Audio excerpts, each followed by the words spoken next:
Manager for the San Jose to Merced section of the high-speed rail project. Behind me is Ricky Graham. He's my colleague from the High-Speed Rail Authority.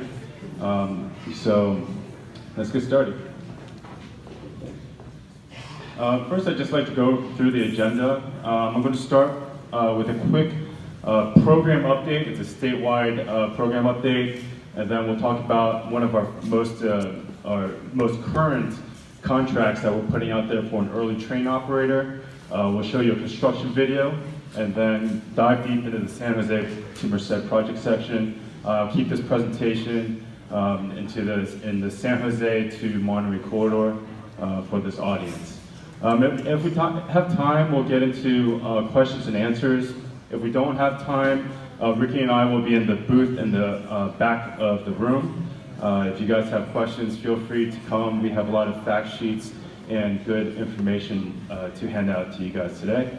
And also, just before I forget, I do see a lot of familiar faces. That's really nice, and I also see a lot of new faces. For those new faces, just wanted to make sure that you know that we do have community working group meetings in San Jose. It's been going on about once a month. Our next meeting is Wednesday, September 27th at City Hall. So this is open to everybody in the community. If you'd like to get more information after this, feel free to come out to those. So to start with the business plan, this is our 2016 business plan. Our first construction section is the Valley to Valley section. That's from Central Valley to Silicon Valley. Our goal is to have it operational by 2025. It's a fully fundable section. Generally, we use the ARA funds, which is the America in Recovery and Reinvestment Act that President Obama put out, and also state bonds and cap and trade dollars. So the first section is approximately $20.7 billion. Also, as the first construction section, we are also extending up the Caltrain Peninsula corridor up to San Francisco. The target here is to be in a blended configuration with Caltrain. We are actually helping to fund the electrification project, but it's a total of $2.9 billion to get that up and running. And this is all part of, wraps into phase one of the high-speed rail project. Our goal is to be operational to Los Angeles by 2029. One of the first contracts we're putting out is for an early train operator. This is vital to the success of high-speed rail. What we really need is international experience to help us design and build a high-speed train that is safe and reliable for moving passengers.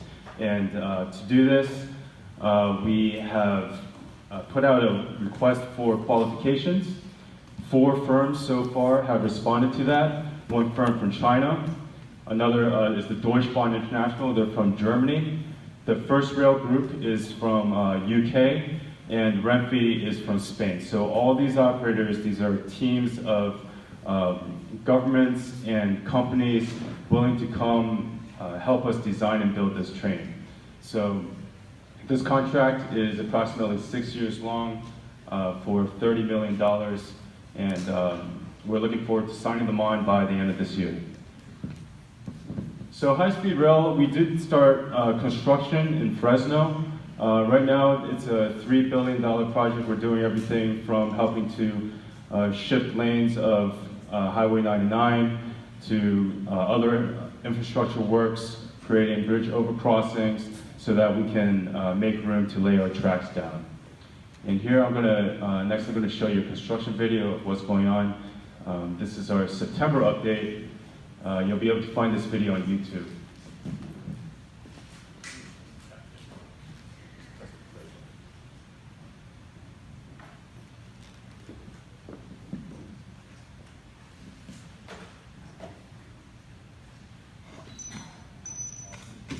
From the air to the ground, from the highways to the country roadway, wherever you are, from Madera to Fresno, construction of high-speed rail is just about everywhere you look. There are now 12 active construction sites located within Construction Package 1, and one that is now complete.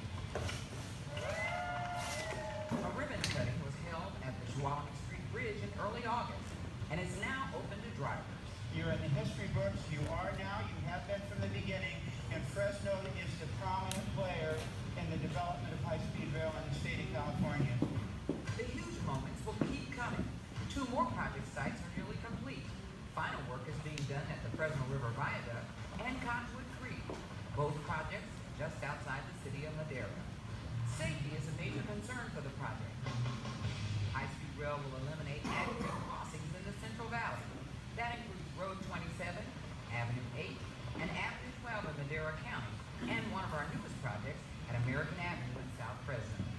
These 4 overcrossings will take cars over our tracks, as well as freight tracks, and are in various stages of construction. The realignment of State Route 99 continues through Central Fresno.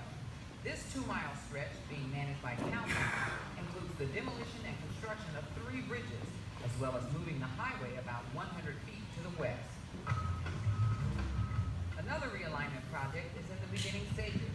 This one will move Golden State Boulevard to make way for high-speed rail tracks. Utility relocations are currently underway along the roadway. The program's only below-grade project continues to move forward. You can now clearly see the outlines of the Fresno Trench and State Route 180 passageway. This project will eventually carry our trains under freight lines, a canal, and State Route 180. Finally, the 2 signature structures in and out of the city of Fresno are taking shape. The Cedar Viaduct in South Fresno is the program's most visible project, stretching high into the air just east of State Route 99. Once across the highway, this structure will connect to the Muscat Avenue Viaduct.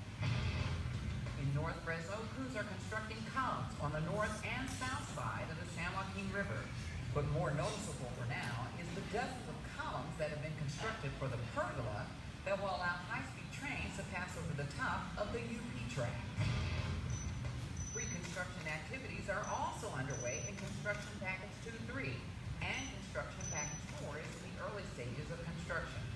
In all, there are 119 miles of construction in the Central Valley. California high-speed rail is happening. Good.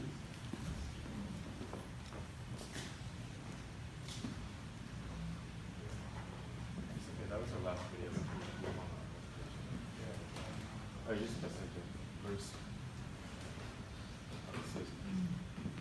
Okay. Great. Oh, there we are. Okay, so this is just wanted to give you an overall view of our environmental process for this section. So in 2011, we started the scoping process, and that helped kick off this project. Since then, we have been coming out, working with the communities, working with our stakeholders, trying to define our project. We've defined several alignments, just filtering through our environmental process, measuring the impacts of each alignment, and we're really trying to get into the meat of our analysis so that we can have a preliminary preferred alternative. This is going to be a staff recommended alternative that goes to our authority board. And once the authority board adopts that alignment, it's not a final decision, but it lets us focus our analysis on a singular alignment.